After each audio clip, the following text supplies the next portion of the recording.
Здесь несколько направлений. Первое, самое основное, это управление бизнес-процессом. То есть загруженность операционной. Мы получаем статистику, какая операционная больше всех загружена, сколько операций там выполнено, сколько временной разрыв между двумя операциями. Пошли врачи, сестры сочковать, пить кофе, да, вместо того, чтобы отработать, в 3 часа дня закончить и уйти спокойно домой.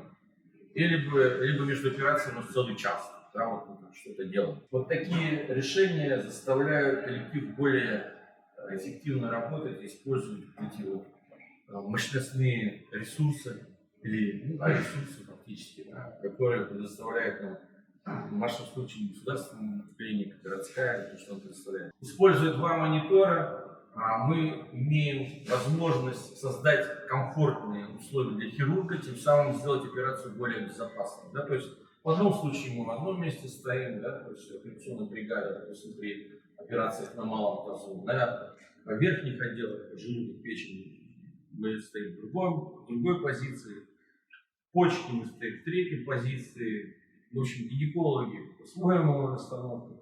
Но имея вот этот функционал, мы обеспечим 2 мониторами универсальность. Естественно, вплоть до открытых хирургических вмешательств, потому что видели, что лампы тоже перебили. Конечно, вся техника стоит на консолях, и наркозные аппараты, и видео хирургические системы. Все мониторы подвешены, тем самым мы практически с пола, во первую очередь, убираем провода, тем самым снижаем их вероятность повреждений каталкой, наступив на провод.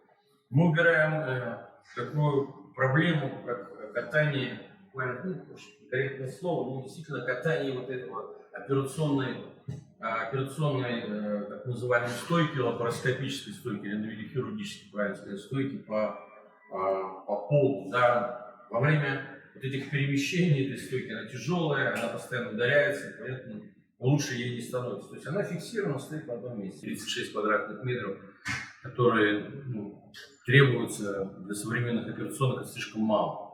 И вы видите, что оборудование расставлено, в общем-то, непривычное для кинофильмов, которые кино показывают, как эти операционные выглядят. И такое количество оборудования заставляет говорить о том, чтобы оптимальная квадратура операционной была 50 квадратных метров, минимум 45. КПД, с которым мы используем вот эти площади, оно максимально возможно.